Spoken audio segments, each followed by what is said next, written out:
Hello, everybody, and welcome to the Hunted Podcast. This is AJ Cox coming to you. Right next to me, as always, is Levi Mason. If you want to see what we're up to, go follow us on Facebook, Instagram, YouTube, all that good stuff. I kind of sort of got a thing going on TikTok, we don't really know the whole instant media crap and all that stuff, but we're on there somehow.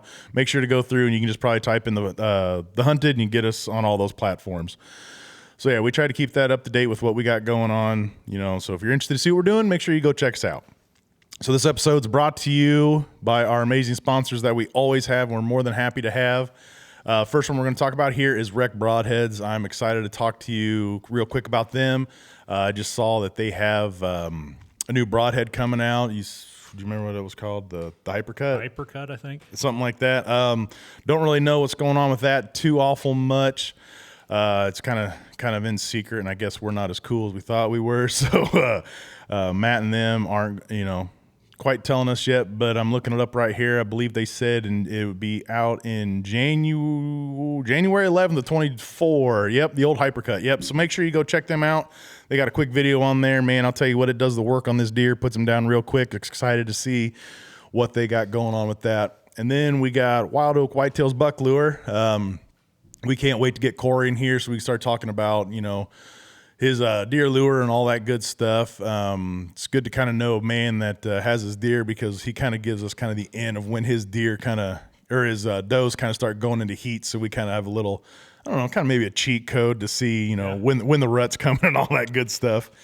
And then we got Dominant Stearns Bowstrings, man. Go check out Lewis, man. We love Lewis to death, just like all of our other partners. Matter of fact, I just texted him today with a couple things, and dude, that man is a working son of a bitch, and he gets back to you as quick as he can. Any bow questions at all, especially strings, obviously go through, get a hold of him, and he will do his absolute best to get you hooked up in the right way to go. As a matter of fact, I think he's so busy so much trying to get these strings built that I really don't know how much hunting he's done. But either way, go through, get a hold of him. Then we got ECW Hunting Calls. Very happy to have them also. Jeff goes through and puts out amazing calls. Everything's done by hand. I'm no call expert, but they absolutely do get the work done for us. We go out and we're happy to have him blowing them calls and get them animals coming in. Then we got Morath Welding. I always say this every single time, but if you want to see some kind of funny stuff and some people in some weird situations, Evan's upside down, in machines, under machines, hanging off cranes and all that good stuff. So go check him out. He's also a very, very busy man too. But he'll do absolutely what he can for you. So go through and check him out. And then we got Hex. I know if you guys listened to any of our podcasts before, you can hear just me and Levi just rave about Hex. It's probably one of the top things when people get a hold of, I know myself, and I'm sure Levi's right there too, to tell people like, hey, what should I get? What should I look into and stuff like this? What's a gimmick? What's not a gimmick? And we are a firm believer in Hex. It's really hard for us sometimes to go through and get footage and stuff like this, being focused on other things. But you go through and you get Hex, I promise you, you will get some encounters that just absolutely blow your mind. And then we got Nature Made Jewelry by Levi over here. Been busy with that at all? I know holiday season's coming, and I know it's starting to pick up. You did a couple for me last year and everything like this, and I keep thinking about, getting maybe a fancy ring done by you, but I'd like to find maybe my own antlers, so it's gonna have to wait a little bit. And then we got Natural Land Realty. Levi's also part of that. As always, go through, get a hold of him. Ask him any type of questions. Where you're kind of looking at, what you're looking for, what your budget might be. You're buying, you're selling, you're wheeling, you're dealing. He's more than happy to go through and help you with that. And then Backwoods Premium Wildlife Products, man, their seeds are awesome. If you want to see some interesting stuff with some seeds and some blends and kind of how they come up with what they do, go on YouTube and go watch their stuff. They are it's going to sound kind of weird, very scientific kind of with what their ideas on what they put in, with what they put in, certain things with that. We can't do it here in Illinois, but like even some of their feed, Like they won't put certain things in there because they'll get clogged up in their feeders and stuff. So they found out ways to eliminate that and everything. That's very interesting. So yeah, go check them out. And then not a sponsor or anything, but we are more than happy to have this gentleman go through and do our hats for us. So if you want to see what I'm kind of talking about, go through, check us out on our Facebook page. George with Red Beer Custom Engravings. He doesn't just do hats, but that's kind of like his main forte right now. I've kind of plugged into him a couple times, getting some ideas for him. He went through and did our Levi and I's buck calls and everything like this. He made a nice little kind of placard for me. Matter of fact, the other day, his boy went through and made a Grinch hat for me and brought it to me. So I mean, he double dabbles a little bit in this and that. And he's always looking to expand. Just like so many other people, though, this is his second job, so just be patient if he doesn't get back to you right away. But yeah, most definitely go check him out too. And I think that's it. I think we got everybody covered. And then I know I told you to remind me of something. It was the broadheads, and then it was... I dropped the ball. Exactly. But yeah, make sure you go through, check all them out on their social medias and everything like that. You can find almost all of them on Facebook and everything. So, getting towards the end of that. But this is probably one of my favorite parts we got coming up here. Nobody's reached out with us saying, nobody really has reached out with us. The few that we've had, we've went through and did them. But this is the part to where we want to go through and say thank you to our first responders and our military. We keep saying this over and over and over, but we are beyond appreciative for these people going in, day out. We're appreciative to their families. Because if you don't know a first responder or a person in the military or something like this, excuse me, then you don't understand what these people see, what they go through, and the massive toll that it does take on the family. Even on good days, it still could be a very bad day. So just if you go through and you see somebody, in the military, first responders, just tell them thank you. A quick thank you. It means a lot, and it goes a long way to them. So with that being said, we're going to go through, give our small little thank you, little part of silence here to give respect to those first responders and military that have passed. But before we do that, if you guys want to go through, send us something on Facebook, Instagram, email, we'll go through, tell us something about, like why, this person, you want to say thank you to them. Like we said, it doesn't matter if this person, was in World War I and heard some great story about him and you're, proud for this, to have known this person's family, or, he was a long lost relative or something like that, absolutely go through and let us know. And we'll be more than happy to say thank you for them. So with that being said, right now we're just going to take a few moments of silence for these wonderful people that have did the ultimate sacrifice.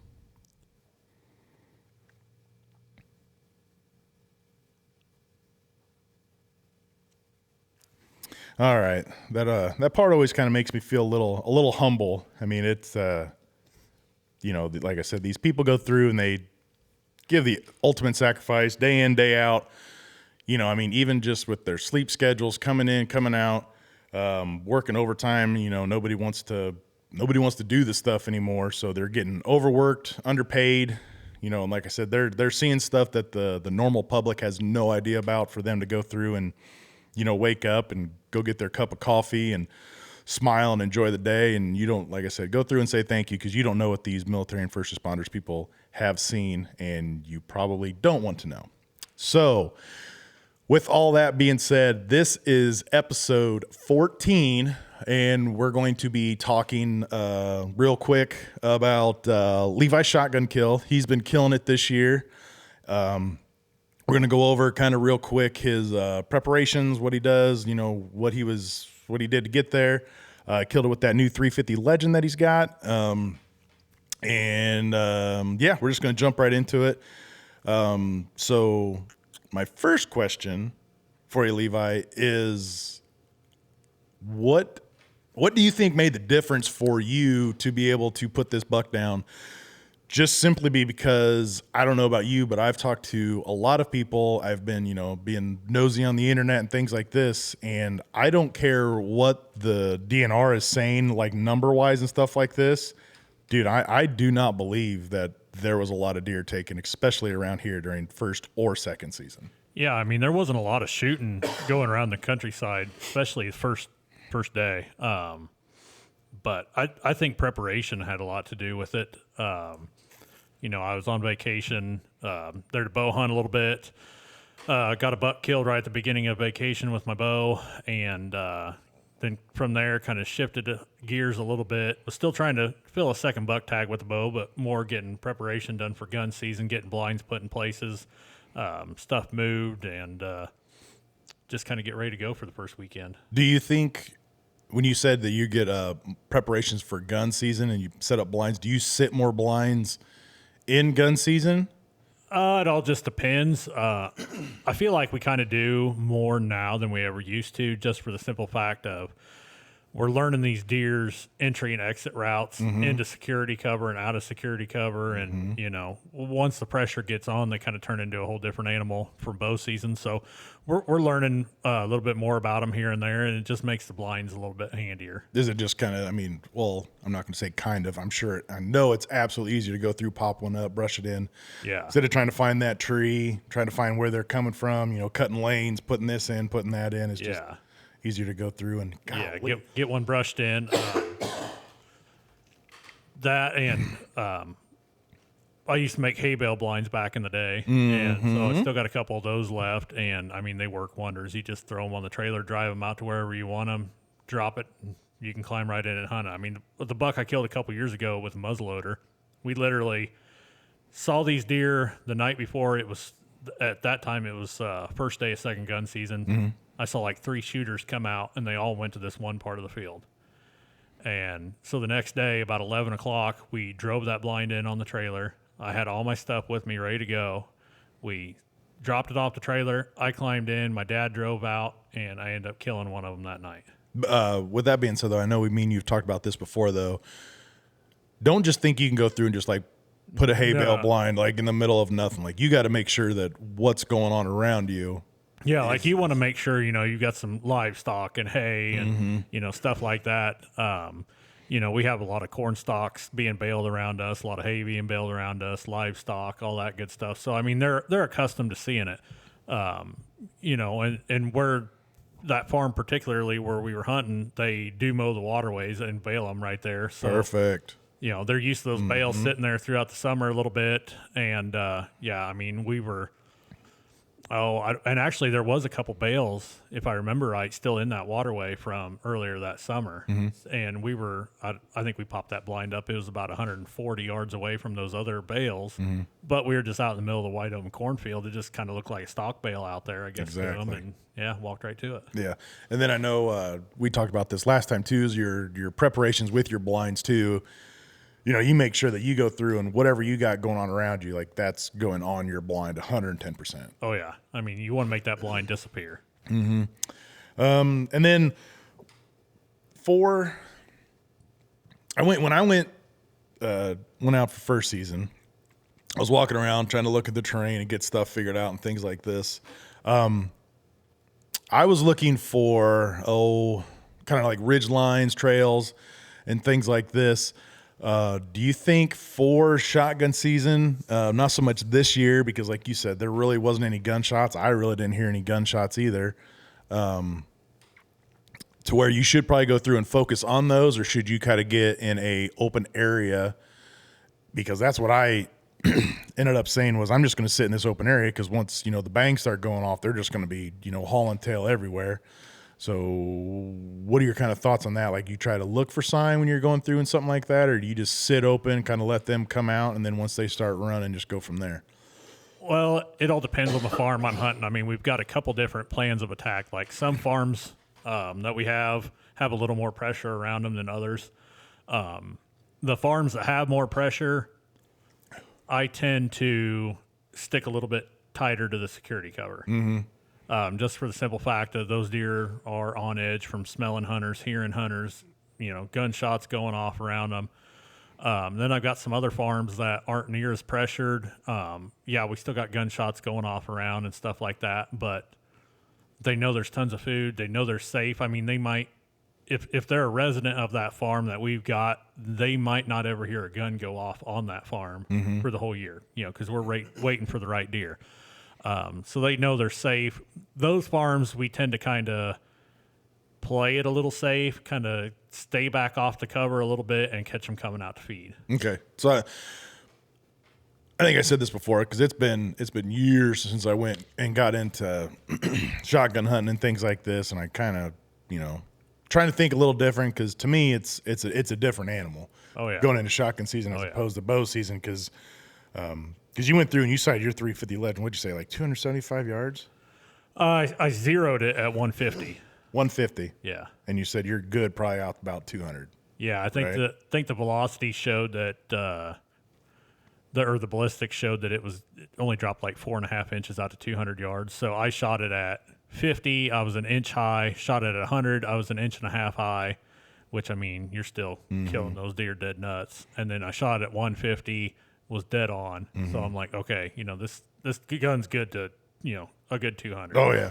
So that's why I was saying like it's a different animal. You got to kind of think a little different. You're not trying to pull them in tight, 20 yards, 30 yards, maybe 40 yards, to get a poke on them. Like, yeah, you're almost kind of hoping they don't come any closer than 50 yards. And that's what I like, over the years of, between shooting, really accurate slug guns, muzzleloaders, now the 350 Legend, is that gives you that option, if you want to go, back off the security cover and hunt these food sources, it gives you the option to do that because you don't have to be like, okay, I need a deer at 50 or 75 yards, and that's my max. It's like I get a deer at 150, he's still dead.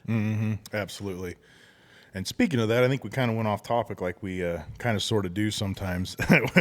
So I want to get back to, like with your deer kill, because you said 150. And you said you shot him in 180, 185? Yeah, I had been around 180, 185. Okay, so why don't you go through and tell us kind of, the whole ordeal with that and everything? Because if I remember, it was kind of slow, and you didn't know this buck, or you didn't see this buck? No, I did not have any pictures of this buck, and until recently, we just kind of started talking about it, my nephew and I, and we think this was a buck that we had let walk 2 years ago, late season. Had a really good encounter with him that night. Passed him at like, I don't know, 12, 13, 14 yards, something like that. And we think it possibly was him. He must have disappeared. Then, because it was where I killed him this year was, I don't know, maybe within 100 yards, 150 yards of where we had the encounter with him late season 2 years ago. So, but yeah, we didn't have any pictures of him this year, and I was hunting the same farm as my dad that day. He was hunting kind of down where I was that night, that morning, and he kept telling me, he's like, there's a big buck in here in the CRP. He keeps pushing this doe out into the CRP, and then they'll go back in the timber, and he said they just kept doing it all morning, and the wind was just totally wrong. And I wanted to be in the blind that morning, the blind that I killed him out of, but the wind was just dead wrong. So that's why I went to the other end of the farm, and it was kind of windy that morning. So I sat in that brushy creek bottom and didn't have a whole lot of action. And the wind changed just a little bit for the afternoon. So it was blowing pretty much straight north in the morning, switched to northwest in the afternoon. It was still pretty strong. So if I'm going to go try against the wind, it's going to be with a strong wind. I knew it was cutting just enough to where I'd probably be safe. I got in there and immediately, I can't see into the CRP because it's so tall, but immediately my dad's like, hey, he's back out here. He's with the doe. They're kind of headed your way. So I'm watching through the CRP, and I finally can pick up his antlers a little bit through there, and just bits and pieces of all the CRP moving and him moving up through there. And they got about halfway to me, and then I never could see him again. And then I text my dad, and I said, can you see him? And he said, no. He said, I think they laid down. I said, I do too. And so then it just became a waiting game. And we waited, I don't know, it was couple hours. And then finally, I just happened to look out. I was sitting in the cornfield there in a hay bale blind. I just happened to look out to my left, and there was a little buck there. And I thought, well, maybe he'll go in that CRP and he'll get him up. And I looked back again, and they were already out. So, if I remember right, they weren't quite where you last saw them, right? No, they came out way to my left. So they had gotten up and moved quite a ways to the northeast before they came out, and I just never could see them. So that little buck is who you should be thanking then, without Yeah, him, without him running around. Yeah, because I'd never seen him. But yeah, they came out, and he was locked on that doe pretty hard, but you could tell he was hungry. He was wanting to eat, so he kind of dropped his guard a little bit, started feeding in the corn there, and that little buck, he'd come over and try to get on that doe, and that buck would run him off, and then he'd go back to feeding, and I thought, okay, light's starting to fade here. We're down to about our last half hour, and I ranged him, and it was like 205 the first time, and I'm like, I don't know. I can't make myself do it. It's not ideal. So then he ran that other buck off again, and then another buck ended up coming from the middle of nowhere behind me in the middle of 200 acres of corn, comes out of nowhere, comes over there, and he starts chasing the doe around. So then the big buck, by this time, he's really getting agitated. He's trying to eat, trying to keep these bucks off of her. And so finally he runs back down the hill again and runs them off. And then he turns back around and goes back to where he was feeding, and I range him again. It was 208. I'm like, I don't think this is going to happen. And luckily they circled around that doe again and tried pushing her again. And he come running back down the hill. And I thought, you know what, if he gives me an opportunity, this is it. And they ran back down the hill, I don't know, maybe 20, 25 yards or so. And he stopped, turned broadside, and I cocked the hammer back on that 350 and let her bark. And, dude, you could hear it hit. I mean, it was just solid. That's awesome. Or go ahead. No, I was just going to say, because I know me and you've talked, we watch the videos and listen to the people and stuff like this, but until you see it yourself, like you're still skeptical. But I mean, like you said, it did exactly what they say they're going to do. And I didn't expect it to put him down as fast as it did. Like it hit him, you could hear it hit, sounded good. He mule kicked, ran into the CRP right where they came out from. And you could see all the other deer bounding through the CRP, and I'm watching it with my binocs, and I'm looking for his rack going through there, and I don't see it, and I'm seeing all the other the smaller bucks and all the does running through there, because the smaller bucks, as they were running away, they actually kicked up more deer in there. I mean, there was just deer running everywhere in there. So I was still watching all that go on, and I never did see him come out of there. Like, I saw him go like maybe 40, 50 yards in, never saw him again. And actually, I started kind of packing some stuff up to go over and look for some blood there. It took me about 10 or 15 minutes to, I want to give him a little bit of time too. And while that's going on, those two younger bucks are like, hey, thanks for getting him out of the herd. And they were already back on his doe and running her back around in the cornfield right where I had just shot him.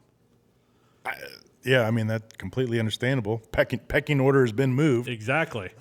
So I kind of let them do their thing, and they chased her out of there, and I got out of the blind and went over there. And the only bad thing I can kind of say about the 350 is it's just goes through them so fast. There was no blood.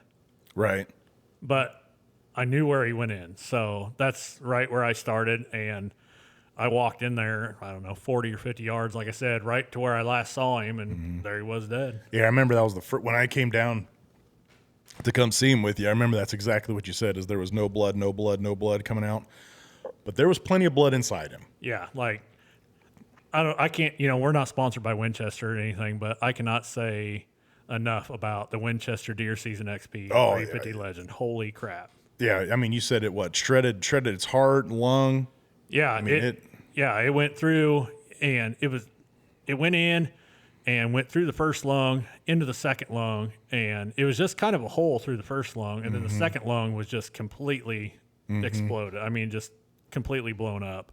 And then when I was field dressing him, while you were helping hold him there and hold the lights and everything, I actually found the bullet lodged, it stopped right at the rib cage on the other side. So, I mean, 180 yards to almost go completely through that deer. That's pretty darn good. Yeah, And just wrecked him inside. Oh, absolutely. And like I was saying, I mean, there might have not been any blood on the outside. There's plenty on the inside. I mean, it was like a waterfall when you were going through and pulling him out. I mean, it just was just dumping out of him. That was all in his chest cavity and everything like that. And I'm okay with no blood if it puts him down within 40 or 50 yards. Exactly. I mean, And not very many times are you shooting a deer that he's going to be running into 6-7 foot tall CRP either. So it's not like you really got to worry about the blood so much. I mean, if it's going to put him down in 40 or 50 yards, you're going to see him go down. But like you said, those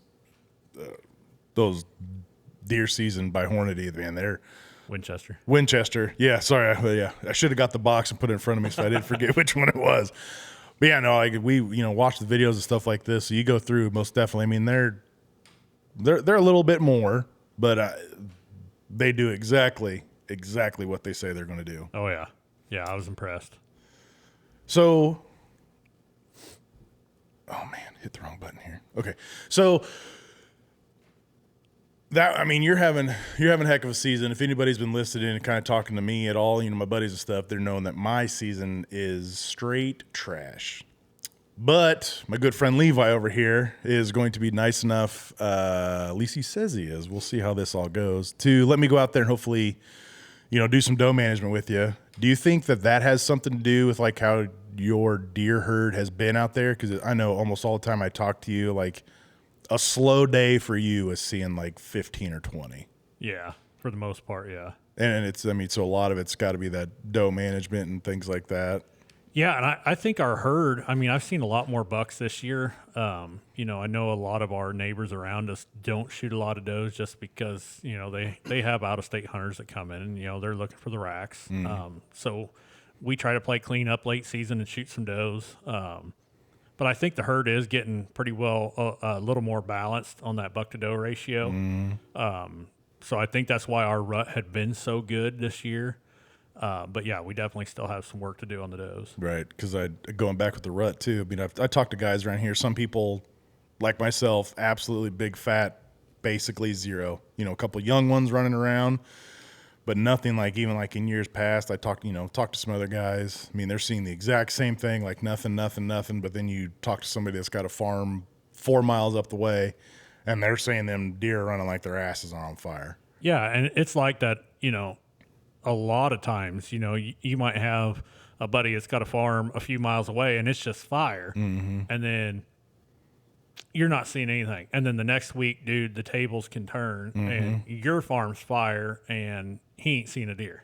So you never know, especially in the rut. But I like the late season just because you can kind of get a good gauge on your deer herd. Yeah, I mean, you've talked about that quite a bit, and you've definitely got me on the late season kick. Yeah, I mean, find a good food source, get your cameras set up. Between cameras and just going out there and sitting, it gives you a pretty good idea of what's going on, what you've got buck-wise left after the guns go off for the year, where you're sitting at with doe numbers. I mean, I know you're going to be pulling some deer in from some other farms, so you kind of take that a little bit with a grain of salt, but you can get a pretty good estimate on what you got. But yeah, I'm really excited to get back out there, pull back, let some of them wrecks eat and all that good stuff. And I know you said you got a couple bucks, you'd be generous enough to let me go through and shoot. But honestly, man, I don't even give a shit. Like, if I can go through and smash a couple does, dude, I'll be happy as can be. And I know, you've talked about it too. Hopefully we can go through and, get together if we can kind of, by we, I mean you, get something figured out and, we can get together and, I can video you and you can video me and, we can kind of, show the people kind of with what we're talking about, our plans are and what your plans are or have been, kind of with what we got set up wise and all that stuff. I'm really, really excited for late season. If late season weather decides to show up. Exactly. And the next 2 weeks, it doesn't look like it's going to. And that sucks because 2 weeks about this point in time, like in season, is a very long time. Yeah. We're getting a couple weeks is what, just after Christmas? Yeah. And then we got roughly a month. Yeah. About 3 weeks. Yeah. So this weather needs to go through and definitely start improving. But with that being said, the weather was nice today. You went out and did your thing. And while you were doing that, I went out to my property and went and walked around, moved some cameras, pulled some cameras out and things like that, and got a little bit more kind of information on what was going on. I'm kind of kicking myself in the ass a little bit right now because, like you were saying, like it might be fire one place for a while and then slow where you're at, and then it kind of flip-flop and change like that. Because, dude, when I went out there today, it took all I had not to actually do some walking and, boots on the ground and get in there deep and see what, the deer were doing and stuff. But, dude, around one of my stands, one that I went in there, kind of threw it up just to kind of see what was going on, a little deep in the timber and stuff like this. Dude, I bet I think I saw probably 4 or 5 new rubs just since when I left there. And I know for a fact when the last time I was sitting there, there was like 3 more. So it seems like, me and you talked before, like they skirted my camera 110%. And I think I kind of sort of missed out a little bit, man. Like maybe I'm not going to call it a late rut, but like maybe where my spot was at, like it was a little bit later than need to be. Everybody else is all going through and saying, you got to get out now, got to get out now. But I mean, like I said, these rubs just kind of popped up out of nowhere. I found this monstrous scrape out literally in a mowed path that I had that I know for a fact has never been there. So I got to go through, and hopefully if you're listening to this, you kind of have the same situation that I do. I really should have went. So, if you're in that spot like me, like, you probably should have went out there. Because, I mean, I know I sent you a video of these too. I mean, one of those rubs, I could have spit on it from my tree or from my stand. Yeah. I mean, it was right there. So I think I dicked myself a little bit by not going out there, relying too much on my cameras, trying not to booger things up too bad. I think I should have went out there. But I went through and walked some more today and found another kind of open spot and found some other good deer sign and this and that. So I definitely know for next year, or it's all still set up now. I might just say piss on it one day and just go back out there and do kind of just almost like a scouting, take my bow with for just in case, but really, all the foliage is down, everything's down like this and that, and really try to focus down more for, if something happens this year, great, wonderful, amazing, but maybe more for next year, getting a better plan. Because I know me and you were talking, like where these rubs are at, I wouldn't say it's a ridge. I mean, it's deep. It's down in a bottom-ish, but I would say about halfway to 3/4 of the way up, and it's kind of sort of where I put my stand. Like that's where these new rubs are coming from. Well, and you'll see that too sometimes on, you haven't been in there for a while, mm-hmm. and then there's pressure around you, like for the gun seasons and stuff. Yep. Those deer are going to start dispersing into other areas where they don't feel pressure. Mm-hmm. So I think that's kind of what you ran into there is you weren't pressuring them. You were getting pressure around you. They knew you weren't there. That's why they moved in. So if they were coming through like that, and this is probably going to make me sound like a big idiot because I do feel like I have a pretty good idea what I'm talking about. So if it was that late, I mean, why would these new rubs be popping in? That just them just claiming their new area? That, and I mean, there's still some does coming in. You've still got does that didn't get bred in the first couple rounds. So stupid because I knew your young that. does are coming in. So I mean, you're still getting a little bit of that trickle, right? That's why you found that scrape. I mean, yep. We just had rain last night, so you could tell that. I mean, it wasn't like it had just been worked, but it had been by the looks of it, it had been worked within the last like maybe 36 to 48 hours because there was really nothing in it. Yeah, there was nothing there, and it was probably the size of a hula hoop. I mean, it was good size. Yeah, so that tells me there's still a little bit of late rut activity going on right there. So what you're telling me is there's still a chance. There's a chance. But no, that's awesome. So hopefully, if you're going through and listening to this and you get kind of that same situation, because I mean, I'm not going to lie, I was kind of down on myself and kind of, woe is me. What am I going to do? But after talking with you and then, like I said, I knew I was going to make myself sound dumb, but I knew that there was that second rut, as they say, things are going to get going and stuff like this. And my cameras, the little bit of footage or a little bit of pictures that I was getting was 3 does. Constantly. Well, not constantly. More often than not. has been going through there and stuff. And I want to say a couple of them were younger too. So it's probably exactly like you were saying, those ones that just weren't bred yet. And it might not hurt. Did you transition one of your cameras to that scrape? I really, really, really, really thought about it. But like I was saying, I was trying to go in and out and not do too much and stuff. And I was like, you know what? I'm just going to let it be. I got a stand that's probably 30 yards away from it. I might be able to see it, but there's most definitely no way I can make a shot just through the trees and stuff like this. But I am very interested to go through and get up in there and see, if they're coming through there. But what I don't understand though is, like I said, it's like 30 yards away, right in the middle of this trail that I mowed out, and they must be going east and west because my stand's to the north, and I'm not getting any pictures at all to where it was just even 30 yards away from it. Yeah. But going through that CRP, going north and south through that CRP, I mean, it looks like a four-wheeler's been driving through there. So I think, like we were saying earlier, I think they're just going around my cameras. Like I just don't have them in the right spot. Yeah. So yeah, I'm going to definitely look into that. It's motivating me again, getting a little, pep in my step. I'm going to go through and get off the woe is me train, go sit and really try to focus down. And even if it's just for next year, man, because like I know I've showed you pictures before and I've told you, the deer that I've seen out there and things like that. I know for a fact there are deer out there, 110%. I just, for whatever reason this year, they were kicking me in the ass. I was going left and they were going right. Yeah. And then I'd try to go right and they're going up, So I'm going to definitely focus up and try to go through and do that. Because, yeah. So, but even with that though, like I'm very gracious, we can go through, herd out, get a couple does out of your herd and everything for you like that. I'm really excited just all around for late season. I really am. Maybe shoot old Double Chin.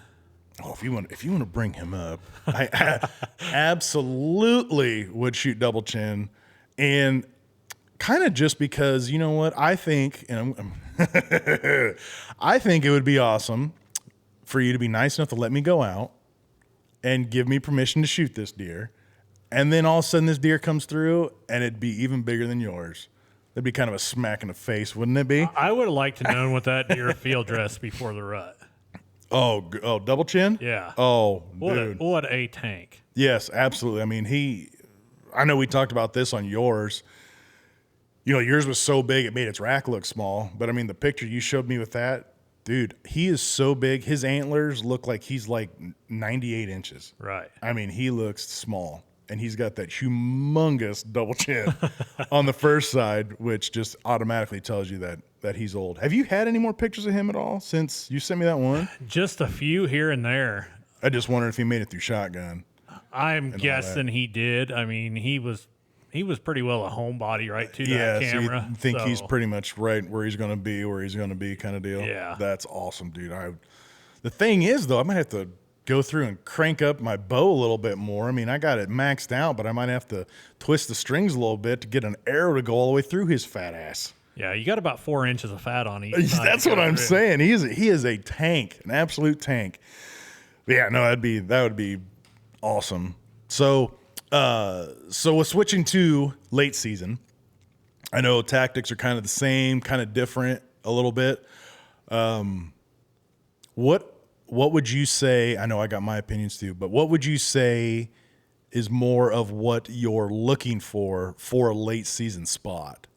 Like, are you just trusting your cameras, or are you just automatically like going to food sources? Automatically going to food. Exactly. That's what I was kind of thinking too. Because even tonight you said deer. You saw deer. They came out one way and they kind of went another way, and there was a bean field. Yeah, there's some standing beans over to the east side, and I think I was kind of banking on that wind laying down before dark to bring him out to my side, but it never did. Stayed blowing pretty hard, so I think they went out the east side just for the simple fact of there's a little bit more of a windbreak over there on those beans. Right. So they're probably down there eating out of the wind, being fat and happy. But, I mean, you can rely on your camera some still, for the late season. I mean, I pretty much after muzzleloader season, I transition all my cameras over to food. Right. And then you basically have to rely on your cameras unless you can get to a spot where you can sit and observe But you get on that food source. I mean, if there is still a little bit of late rut activity going on, those does are going to be there because they have to eat.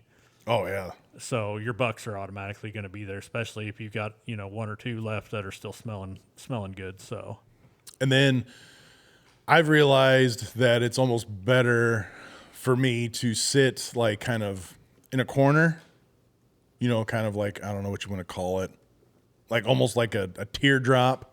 I guess like in the timber a little bit, they almost seem like they just go through and hunker down right in there. Oh yeah. Is that kind of with what you're looking for too a little bit more? Yeah. And then, don't be afraid to, everybody says, oh, you got to hunt a front or, there's a big snowstorm coming in. You want to hunt that big snowstorm. To an extent, yes. Like 24 to 48 hours, leading up to it can be really, really good. Once it passes, really, really good, if not even a little better. But don't miss out on that first warm front. Right. After you get that cold snap. So say, the weather's been decent, you get a snowstorm blow in, it's just been bitterly cold for a week, wind's been blowing hard, and then next thing you know, the wind's switching out of the south. It's going to warm up to 35 or 40. Mm-hmm. Don't underestimate those days. Those days can be huge also. So what do you do early part of December? South winds coming, average has been 50 degrees outside. You know what I mean? It's been just everybody's happy. You can hear blowers and everything outside, people doing yard work and everything like that. What do you do with that when, like, I guess you would say almost like it feels more like a spring? If my cameras aren't showing good movement on a food source, I'm going to go get on a nice sunny south-facing ridge. Because I was kind of wondering that because I don't muzzleloader hunt, but that just started, right? Yep. Isn't that where we're at right now? Yep. Yeah. So I was kind of sitting here when you were saying you were going out, thinking about this now, like kind of where you would go because, dude, like we said, this weather's been absolutely trash for really what we've been wanting. I mean, it's been, 3 days. It's been 50, winds from the south, like if you're out perfect for like doing yard work, going out and doing this and doing that. So I just wasn't sure because, muzzleloader, you got to go and you got when you got to go. Yeah, you got 3 days. So I just wasn't sure if it was kind of one of those like, man, you just say piss on it, go sit your stand, cross your fingers, or if you actually really were looking for something, to maybe improve your chances. Yeah, I mean it's kind of a crapshoot when the weather's like that. Really, I mean my best bet, when it's warm, I'm gonna go get on a ridge. I'm gonna go get on a ridge between, not necessarily where they're bedding, but I'm gonna get on a ridge between bed and food. Mm-hmm. Because it seems like when the weather's like that, they'll get up out of their beds. They're going to get up later out of their beds just for the simple fact it's so nice out. Mm. They're going to get up later, and then they're going to kind of transition into that ridge, and they're going to kind of mill around. And then as it gets dark and the temperature starts to drop a little bit, then they're going to go out to food. Which is kind of what you had going on tonight, right? You didn't really see nothing. Then, you text and said, holy shit, this wind is blowing right up my skirt. And then shortly after that, you started seeing some better movement. Yeah, I mean, it's still not ideal. It was cooler today than it has been, but it was still mid 40s. Right. So, I mean, they're not a slave to their stomach yet. Gotcha. Hey, I just remembered what that other thing you were supposed to remind me about because my phone just lit up and it kind of made me go through. If you've made it this far, most definitely, if you guys are interested, the giveaway, exactly. Go through. We're trying to get to 500 followers. I think it's a pretty good, gosh darn giveaway. Go through, go check it out. We got a couple releases, some arrows, some awesome rec broadheads we want to go through and give out. I believe we even have a turkey call from ECW because the sooner we go through and get to that, we'll be able to go through, and I'm not going to spoil it for you, but we also got another giveaway from one of our awesome sponsors that we want to do for you guys. So make sure you go through, follow the directions, let your friends know, share, tell people about us. We're going to really try to go through and keep doing this because we got, dude, I'll be honest, we got amazing sponsors and all this good stuff. And I know all we got to do is just say, hey, would you guys be interested in this? And they would say, absolutely. How many do you need? Yeah. So I knew eventually we'd go through and get it figured out. But yeah, so go through. Like I said, we're doing it all on the Facebook side. So yeah, make sure you go through and do all that on Facebook. So all right, well, I'm glad my phone lit up, so it reminded me. So, but no, like I said, excited for late season. Is it this weekend only for muzzleloader? Because like I said, I've never did. So you got any plans for like tomorrow? Because I think we're supposed to get. I think tomorrow's supposed to be kind of shitty. Like I think we're supposed to have like almost a 20-degree temperature drop. Yeah, I'm gonna actually probably go back to where I sat tonight. The wind's supposed to lay down a little bit. They're calling for about 10-mile-an-hour winds tomorrow. Yeah, temperature's supposed to be 30 to 35. So I think they're gonna get up on their feet a little bit earlier, and they're gonna come out to where I'm anticipating, and should be good. I'm trying to shoot a doe, fill the freezer, and do a little bit of a recon mission for late season, just kind of see what's down there. But yeah, as soon as this season's over, as soon as muzzleloader season's over, it's 100% geared up for late season. I'm tagged out, so I got to live through you and my dad and my nephew, but it's what I love doing. So yeah, no, I mean it's perfectly fine because we've lived through you enough already this year. You know, putting the hammer down on a mule with that you put some antlers on, and then smoking that solid buck that you just got about 180 yards to where I haven't had a good buck come in within 3 miles of me. So no, yeah, we're quietly happy that you are done killing deer this year. I'm not done killing well, deer. I'm sorry that you're bucked out. That you're bucked out. But no, that's awesome. So I think we're going to get to that end of this one. Like I said, go through, check us out on Facebook and all that stuff. We got a giveaway going. We want to really get this out. Make sure to follow us for, we got Levi and I got some ideas in the back of our minds for some giveaways. I know that we've talked about possibly going through, we're like so many other people. We got gear that we want to give away. It's very, very, very, very slightly used. We want to go through and do that. I've had some friends give me some gear that we want to go through and stuff. So we really want to go through and give back to you guys. But we want to kind of build our numbers up a little bit more so we can really kind of, start touching out and just, giving back to more people. The more people we can give back to, that's what we want to do for you guys. Tips and tricks, giving back to you guys. We're trying to get more people out there and everything like that. So yeah.